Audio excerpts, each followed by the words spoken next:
Thank you very much. The next item of business this afternoon is a statement by Michael Russell on an update from the Scottish Government on the proposed UK-EU Withdrawal Agreement and political declaration. The Cabinet Secretary will take questions at the end of his statement, so anybody who wishes to ask a question, I would urge them to press their request to speak button as soon as possible, and I call on the Cabinet Secretary. Thank you, Presiding Officer, and I'm grateful for the opportunity at this important moment in the Brexit process to update the Chamber. Though, given the speed of current developments, I'm not confident I'll be able to cover everything, or that things will not have changed again before I sit down. However, at the outset, let me say I make this statement with a heavy heart. Scotland voted to stay in the EU in June 2016 by 62% to 38%. To be dragged out of the EU against our will is democratically wrong and will be deeply resented by many in this country. Those of us who regard ourselves as Europeans and Scots, and whose life experience has been embedded in that identity, will feel particularly sad and sore. Now, no doubt there are others who will rejoice at what is taking place, and I respect their view.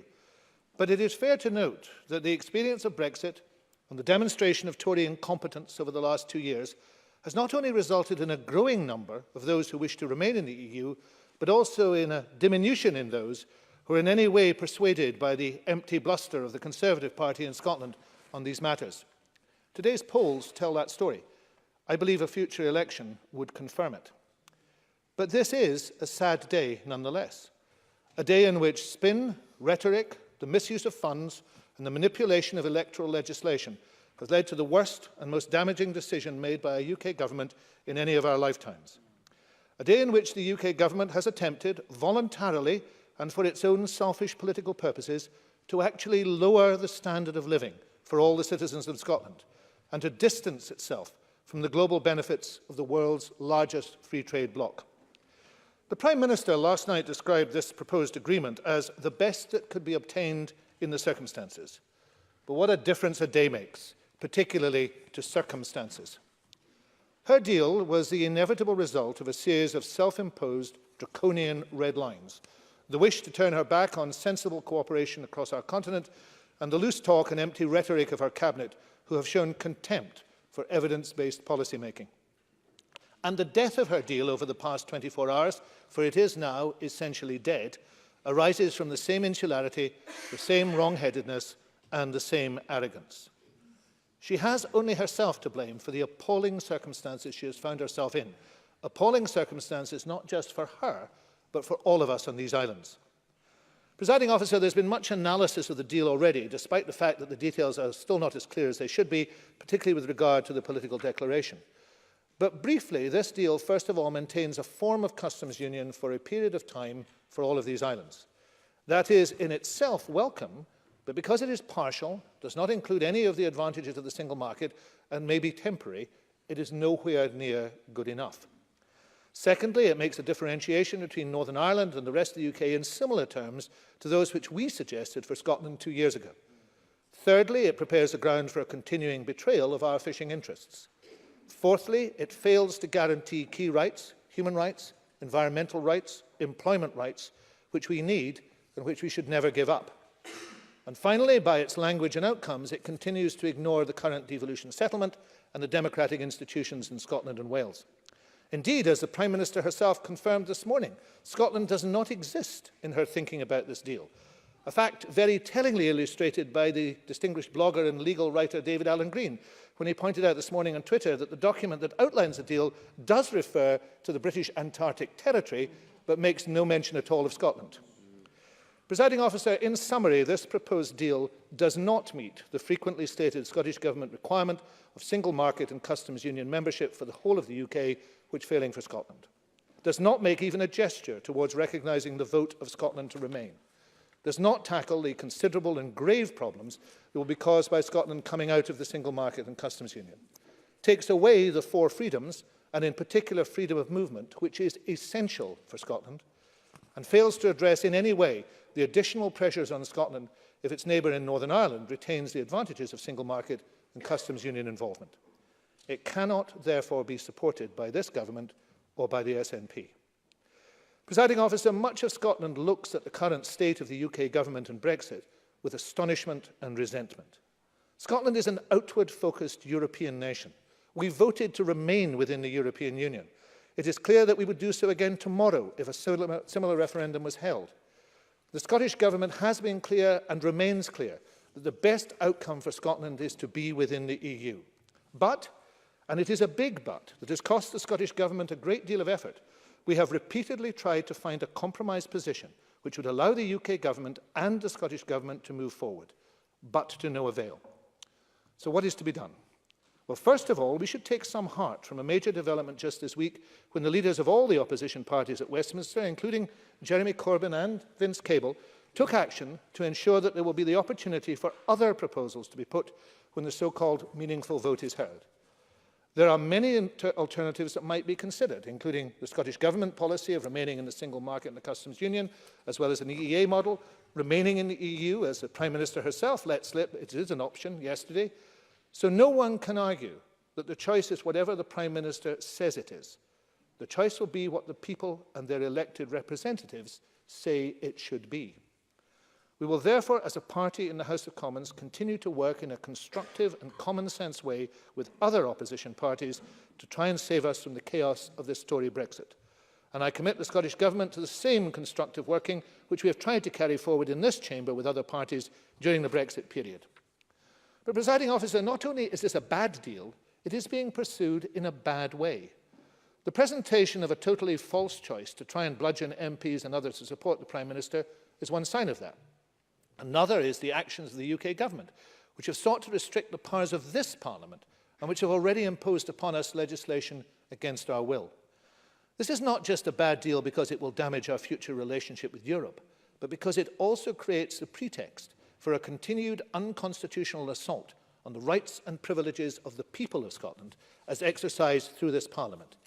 It is an attempt to unsettle the will of the Scottish people, whilst eroding the rights of and imperiling the future prosperity of everyone who lives in this country. So, Presiding Officer, what is being offered is unacceptable, and so is what is not being offered. This deal provides for a degree of differentiation in Northern Ireland which we fully support as essential to the future functioning of the Irish border and the protection of the Good Friday Agreement. We want that to happen. We will do everything we can to help it happen. And of course, whilst the deal provides for the whole of the UK to be within a customs union within the EU, thus rendering Liam Fox's job redundant at the stroke of the negotiator's pen, there will also, we understand, be specific provisions, including single market alignment provision, which will only apply to Northern Ireland. That will see a better level of access to the European market for Northern Ireland compared to other parts of the UK. We rejoice for Northern Ireland that this has been achieved, but we cannot accept it be achieved only for Northern Ireland.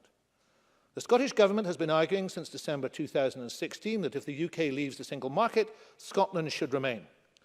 But in January 2017, within weeks of the publication of Scotland's Place in Europe, I was told to my face by David Davis in his own office in the House of Commons that differentiation could not work in these islands and would not be proposed by the UK Government. But now Northern Ireland rightly is to receive that special status, yet we alone of the four nations will get nothing we voted for. England and Wales voted leave, and they will leave, even though polls now show that the majority in Wales is against, and much of England is moving that way. Northern Ireland will get a special deal. Even tiny Gibraltar, which was resolute in its need for continued special treatment, which we understood and supported, has been given that special treatment.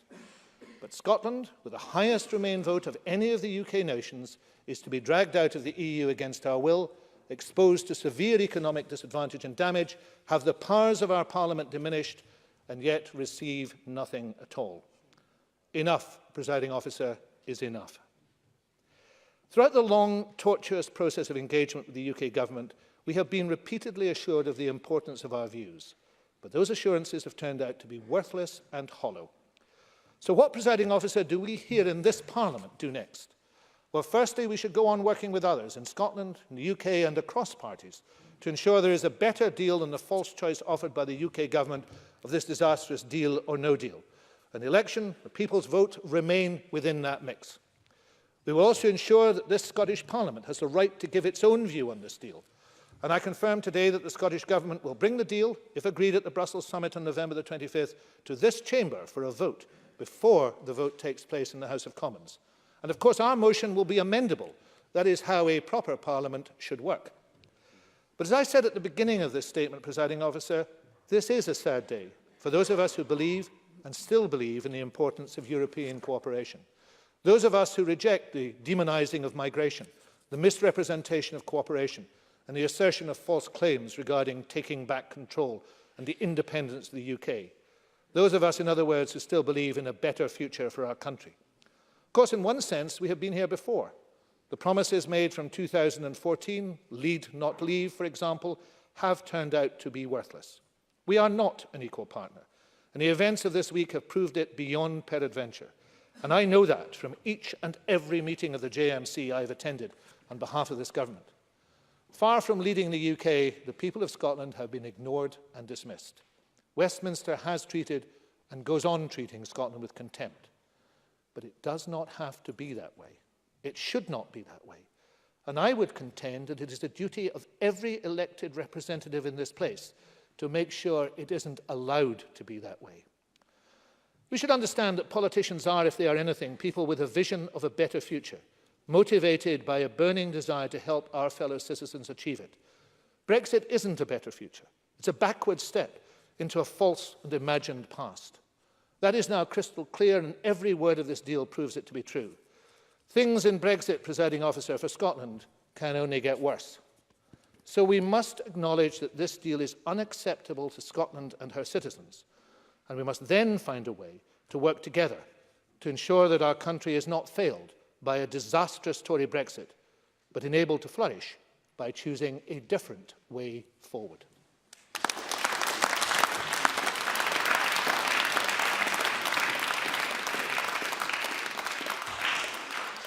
Thank you. We'll now move on to questions. Adam Tompkins, to be followed by Neil Findlay. Thank you, Presiding Officer. This isn't a government statement from a serious minister. It's a cocktail of contrived grievance from someone who, even 2 years on, has never accommodated himself to the democratic will of the British people that we leave the European Union. Now, I voted Remain too, but the difference between Mike Russell and me is that I respect the result of referendums and he does not. Unlike some, I was not surprised by yesterday's events. I always thought that the Prime Minister would get a deal with Brussels. I have never advocated a no-deal Brexit, and I've never thought that that would be our fate. Presiding Officer, none of us knows whether yesterday's draft withdrawal agreement will survive intact. Getting a deal through a fractious House of Commons was always going to be more difficult than getting a deal with Brussels. And that task has not been made any easier by the sad and unnecessary cabinet resignations we have witnessed this morning. This deal is not perfect. It may or may not survive. And with regard to key elements of it, I myself would frankly reserve my judgment. What I do support, and this is what the cabinet decided yesterday, is that it should now be subject to intense parliamentary and external scrutiny. So I don't rush to judgment, neither to celebrate every clause of its 585 pages, nor to condemn it out of hand, as the Minister just sought to do. Presiding Officer, I want to ask the Minister about differentiated deals. He wants a deal so differentiated that Scotland would remain in the European Single Market and Customs Union, even while the rest of Great Britain withdraws from both.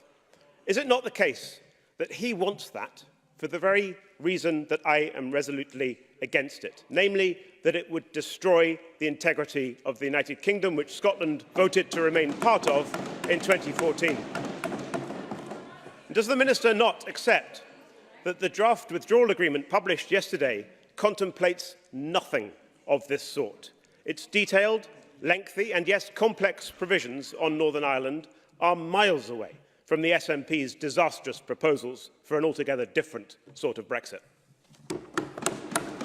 Cabinet Secretary. To address the substance of the question, no, I do not agree. It is quite obvious a reading of any of the documents indicates that there are huge similarities in terms of what is being proposed for Northern Ireland, and a negotiation that led to an implementation of some of the recommendations of Scotland's Place in Europe, which was published in December 2016, would allow for a sensible compromise.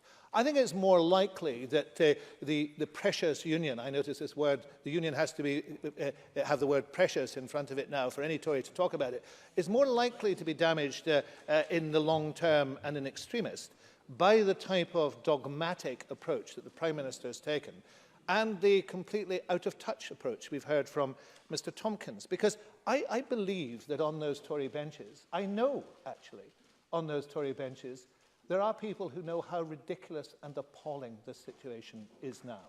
There are sensible people who would support a sensible way forward, who could not in any way support what they see happening at Westminster, where the Tory party is literally falling to pieces before our eyes. And I do hope that perhaps some of those people might eventually step forward and say, enough is enough. Because that is essentially what I think they should do as representatives of the Scottish people, rather than as Conservatives. That will be their choice. But I don't believe that the tone of Adam Tompkins' question does anything other than betray the fact that he may well be one of those people who knows how wrong this is. Neil Findlay, to be followed by Ross Greer. Neil Findlay. Presiding Officer, in the last 24 hours, we've entered the end game in the 40-year-long civil war in the Tory party over Europe. 2.5 years after Brexit, the Brexit vote, we're presented with a withdrawal agreement that fails to meet the tests Labour set, and we will not support this bad deal. We've always put Scotland first in this, and this is not a deal that meets Scotland's needs, or indeed the needs of other nations and regions of the UK, and it fails to respect devolution. It does not meet our demand for a permanent customs union arrangement. It fails to set out the collaborative and cooperative future with the EU that we want to see. It fails to provide equal access to the single market or guarantee that we'll not fall behind in workers' rights, consumer protection and protection of our environment. This cannot be a choice between a bad deal and a disastrous no deal. And the Cabinet Secretary said he will bring forward a motion to this Parliament. Will he work with me and others to ensure that that motion gathers the widest possible parliamentary support? He spoke of a differentiated border and customs arrangement for Scotland, and the First Minister has spoken about that too. Can I ask what work has been done in this? How will it work? What the impact would be? And will he publish the Government's plans today? And in relation to Northern Ireland, it is a land border with the EU. We don't. It has a history of conflict. It is the Good Friday Agreement and the will of the people holding the peace. The circumstances there are completely different to Scotland, and nothing must undermine that peace. So does the Cabinet Secretary believe that creating a hard border between Scotland and our biggest market, the rest of the UK, would be in Scotland's interest? And finally, will he do now what the First Minister failed to do at question time, and that is call for an immediate general election so we can rid the country of this shambolic and arrogant Tory government? Cabinet Secretary. I think the First Minister was very clear about that. I mean, quite clearly, there are a range of options on the table, and the general election is one of those options. And, you know, if a general election takes place, I will be quite happy to campaign alongside my SNP colleagues, who will undoubtedly be taking seats from both of these parties. But, however, let's see if we can address some of those. First of all, on the question of publishing material, we published Scotland's Place in Europe in December 2016. It contains all that information. Absolutely contains all that information. And indeed, we have gone on publishing other volumes called Scotland Place in Europe, almost like a serial publication from the 19th century. I'm happy to go on doing so. That information is there. It is in the public domain. To move then in terms to Northern Ireland, of course, I entirely agree that peace is the absolute most important thing. And I indicated in my statement. Of course I did. But there are similarities in what could be done in terms of differentiation, which would benefit both sides. And that is what we are talking about, and that's what we want to put in place. And it does not include a hard border. Indeed, the whole purpose of the Northern Irish situation is not to have a hard border. Now, let's go to what we could actually bring us together on. I am happy to commit myself to work with Mr Findlay on the details of a motion to bring to this chamber and to ensure it has the widest possible support. And I say that to everybody in this chamber, Mr Findlay, myself. I'm sure that the Greens will want to do so. I'm sure the Liberals will want to do so.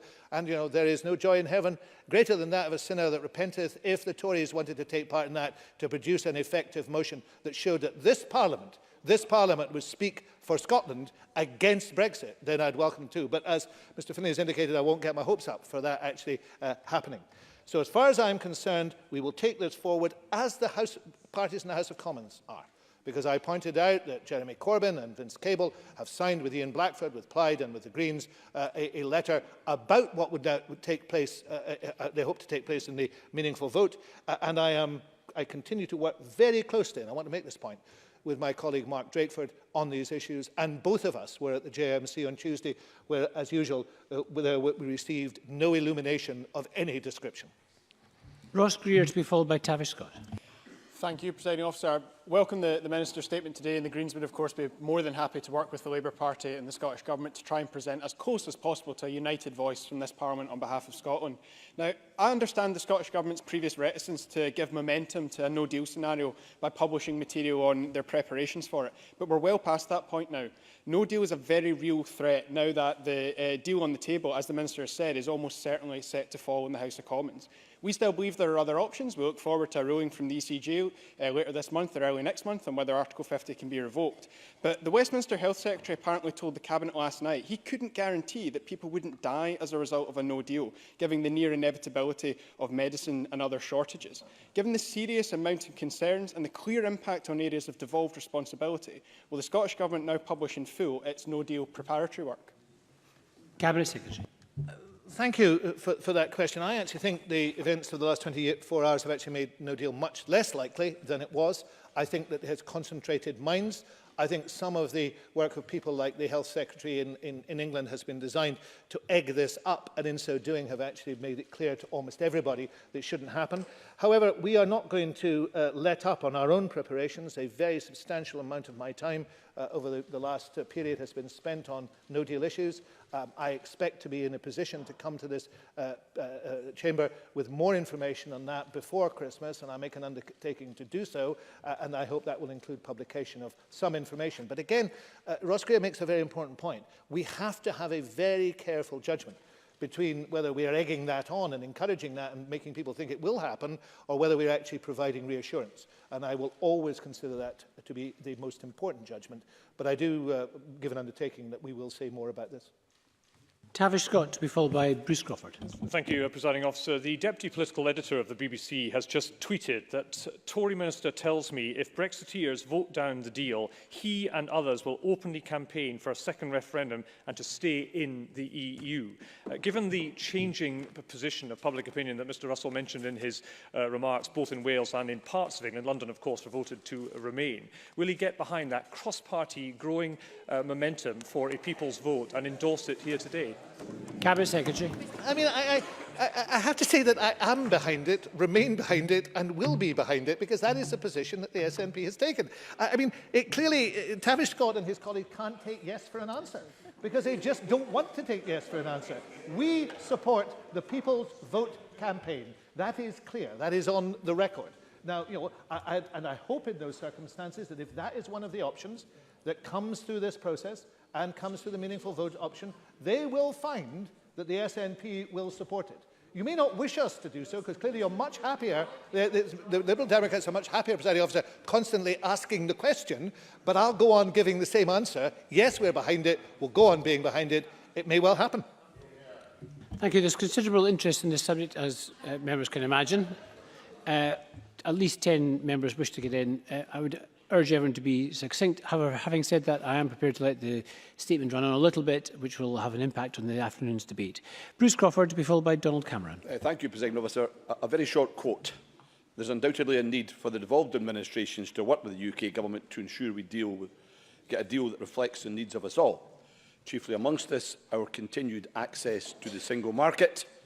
Protecting our trade with the EU will boost our economy, sustain jobs and help to fund vital public services. Not the words of the First Minister, not the words of the Cabinet Secretary, not even my words, but the words of the Tory leader, Ruth Davidson. Cabinet Secretary, I am the first to recognise that the circumstances of Northern Ireland are different to those in Scotland. However, is it still not an entirely legitimate question to ask? If the single market access is good enough for Northern Ireland, why is it not good enough for Scotland? And do you agree with Ruth Davidson's comments? And what common cause can you have with these pragmatic and sensible Tories you think that exist in this chamber, as well as other parties, to fight for Scotland's interests? Cabinet Secretary. My friend Mr Crawford makes a very good and sound point, and of course we could extend it backwards in time to the role of Margaret Thatcher as essentially the key midwife for the single market coming into being, and her enthusiastic view of the single market. Now, the single market has developed and changed, and it has brought in more acceptable issues in terms of how employment and other conditions. But it is something that was and should be valued across this chamber. And what we've actually seen is this very strange set of circumstances where people who supported it and who knew that leaving the single market would be immensely damaging have been persuaded by the wind blowing from their party in Westminster to do a complete volte-face and to pretend that in many ways it doesn't matter. That is simply not true. It matters enormously, particularly, as I indicated in my statement, in freedom of movement. It is vital for the health of the Scottish economy and for rural Scotland most of all, and I shall be speaking tomorrow at the Scottish Rural Parliament in Stranraer and making that point. So I keep hoping that sense will prevail in the Scottish Tory party, forlorn hope perhaps, and that they will recognise that the stance they're taking may help for a very brief period of time Theresa May, but it will damage the people they're meant to represent. Donald Cameron, to be followed by Alex Neil. Thank you. Whereas the Scottish Conservatives publicly sought assurances from the Prime Minister yesterday that the draft deal protects Scotland's fishing interests, isn't it the case that the Scottish Government's position is to take Scotland straight back into the common fisheries policy, and accordingly any betrayal of our fishing interests lies at the door of the SNP? Cabinet Secretary.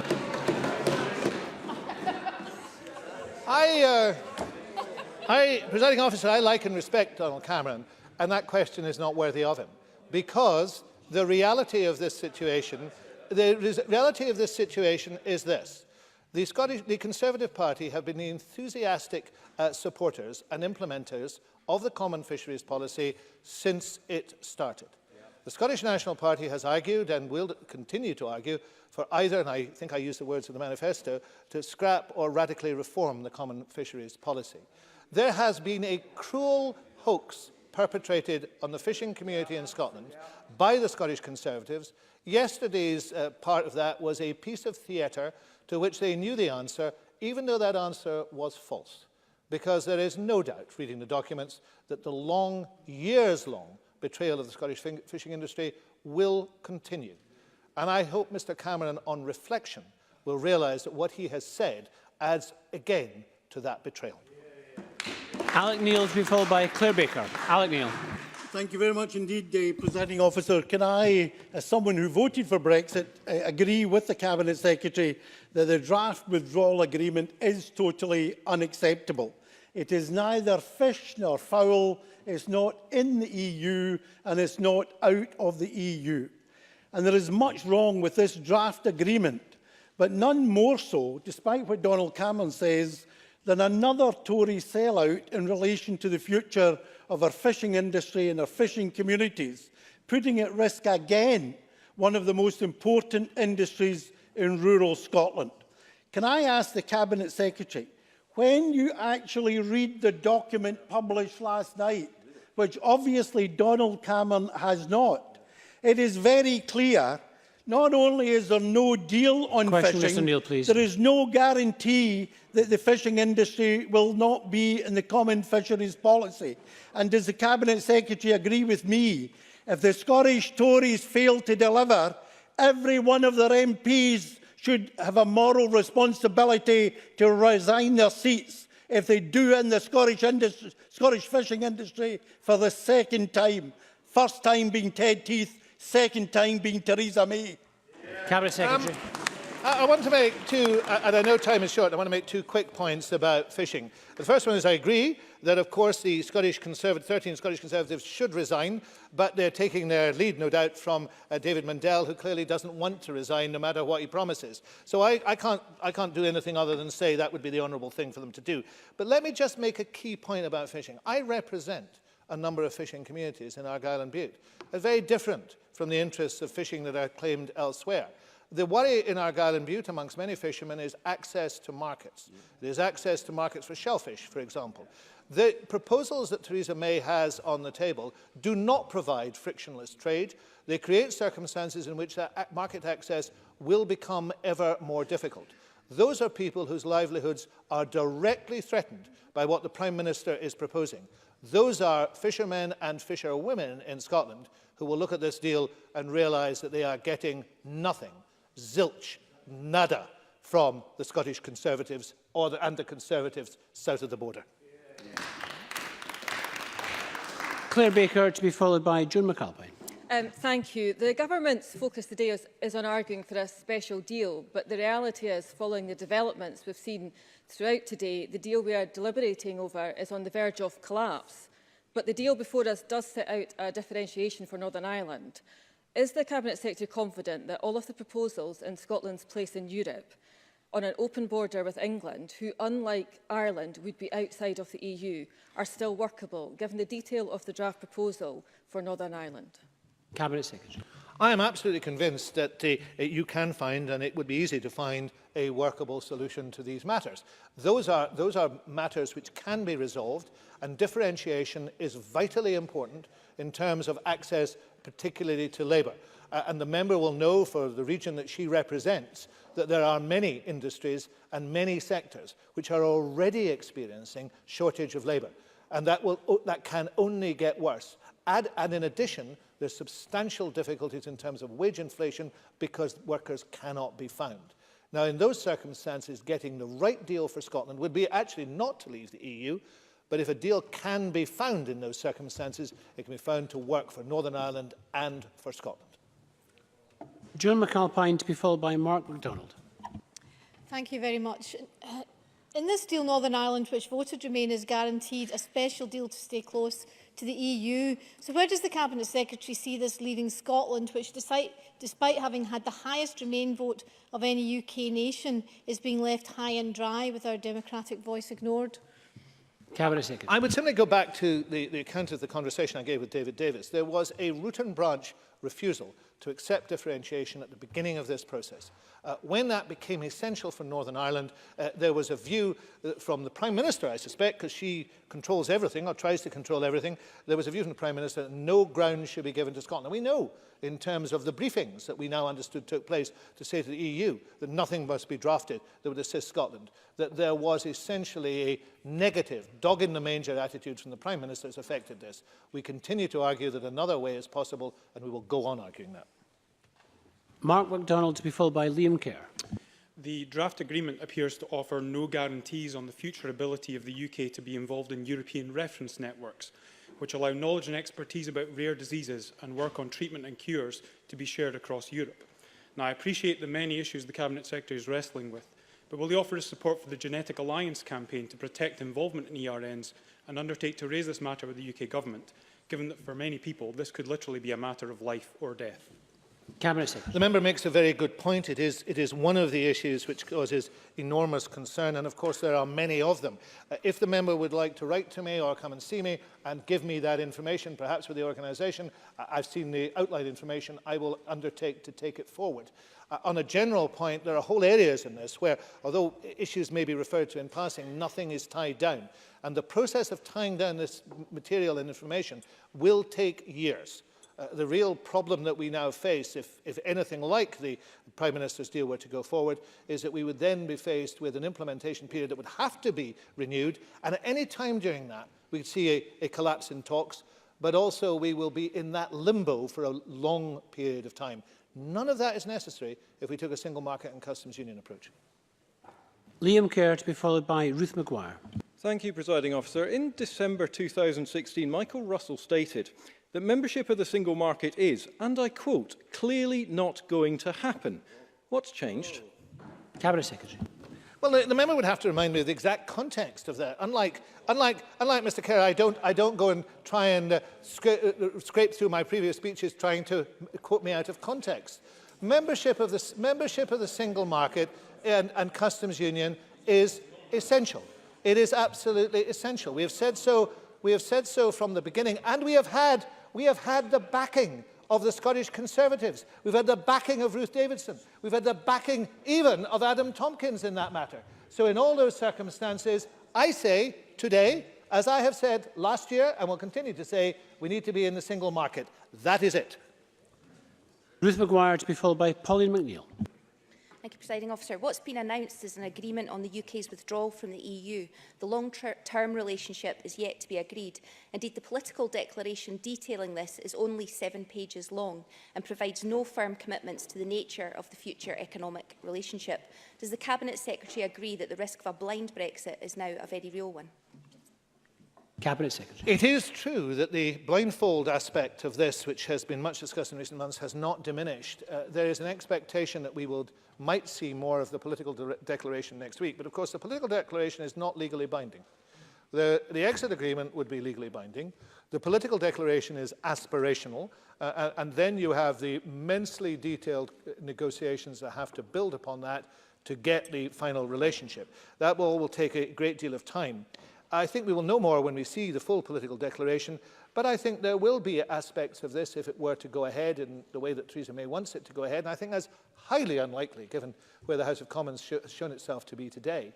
But if they were to go ahead, then there would be whole areas of which we knew absolutely nothing, and we would have no purchase and no heft in negotiations.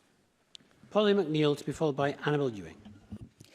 Given the many references in the statement to special status for Northern Ireland, does the Cabinet Secretary agree that the focus should really be the permanent membership of the Customs Union, because that protects the interests of all 4 nations and also protects the peace agreement in Northern Ireland, but importantly, it allows Scotland and the interests of all the other nations, including Northern Ireland's economies and interests, to be equally protected?